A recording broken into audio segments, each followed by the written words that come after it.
You know, sometimes to really get a feel for where the world is at, you don't need some huge history book. All you need is a single day's newspaper. And that's exactly what we're going to do. We're diving into the Wall Street Journal from April 8th, 2026 to see what was going on. And let me tell you, it's a snapshot of a planet basically holding its breath. So imagine waking up to this message. I mean, wow. This wasn't some threat from a faraway dictator. Nope. This was an ultimatum from the President of the United States, Donald Trump. And just like that, a clock started ticking, a frantic 12-hour global countdown to what honestly seemed like a catastrophic, unavoidable war. Okay, so let's get right into it. This is where it all started. A simple 85-word post on Truth Social. It actually went out on the morning of April 7th, but by the 8th, it was the only story anyone was talking about. At 8:06 a.m. Eastern, this thing just exploded across the globe. And suddenly everyone from world leaders to regular people was playing this terrifying guessing game. Is he bluffing? Or is this for real? Yeah, that one post, it kicked off a day of geopolitical drama like you wouldn't believe.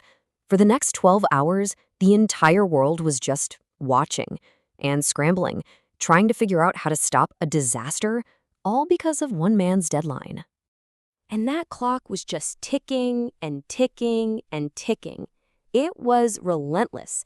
The second that ultimatum hit, U.S. allies, mediators, everyone was desperately searching for an off-ramp, any way out of this. You had officials getting these panicked calls from business executives. European leaders were in emergency meetings, basically trying to talk themselves into believing Trump would back down. But honestly, as that 8 p.m. deadline got closer and closer, nobody, and I mean nobody, really knew what was going to happen.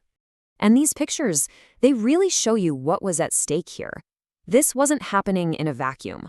For weeks, the US and Israel had already been bombing Iran. So you see these images, and they're just a brutal reminder of the real human cost.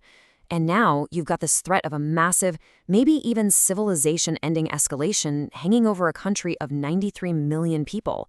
The stakes could not have been higher. So you'd think that's the only thing people would be talking about, right? A potential world war? But here's the thing. Buried inside that very same newspaper were other stories. Stories that revealed a totally different kind of anxiety.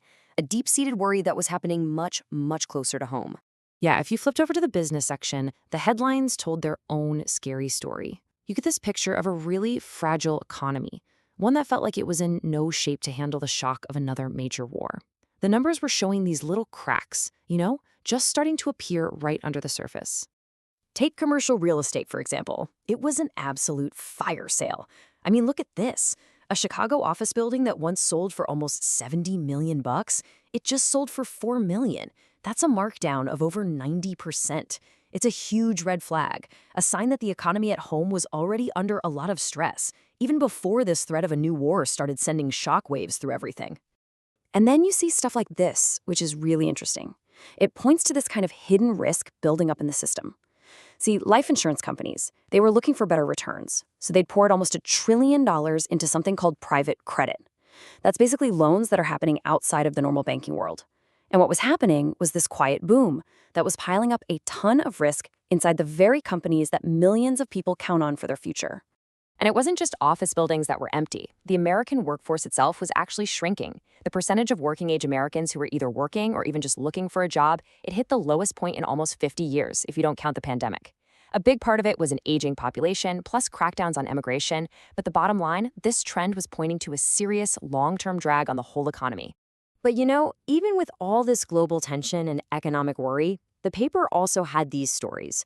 Stories about how regular people were coping, finding these really surprising and sometimes, well, frankly, bizarre ways to adapt and just get by. And the contrast is it's almost surreal. Think about it. The world is literally on the verge of a massive war. And at that exact same moment, somewhere in Iowa, there's an accountant climbing a 90-foot grain bin, getting covered in dust, just to physically count millions of bushels of corn. And yep, you heard that right, other accountants were actually being sent out to count chickens. It just goes to show, some jobs, well, AI just can't take them over yet. Meanwhile, up in North Dakota, there was this whole other kind of boom happening. It's kind of wild. Thanks to this little loophole in the law, charities were basically running Vegas-style gambling operations. We're talking electronic pull tab machines in bars and restaurants, and they were bringing in billions. It completely transformed these small nonprofits. All of a sudden, they were so rich with cash, they were making money faster than they could even figure out how to spend it. Okay, but as the day went on, and I guess as the accountants finished counting their chickens, everyone's attention snapped right back to the main event, that 8 p.m. deadline. It was getting really, really close, and the entire world was just holding its breath. The world was on a razor's edge. Everyone was bracing for the absolute worst. And then, the whole story just took this sharp, completely unexpected turn. Another social media post was coming. He backed down, just like that. The post declared that all the military objectives had already been met, and President Trump announced he was agreeing to a 2-week ceasefire. And the goal? To hammer out a long-term peace deal with the exact same country he'd threatened to wipe off the map just a few hours before.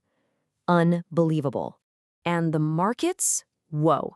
The reaction was instant and it was huge. In just a couple of hours, the price of crude oil, which had been skyrocketing because of all the warfares, dropped more than $10 a barrel.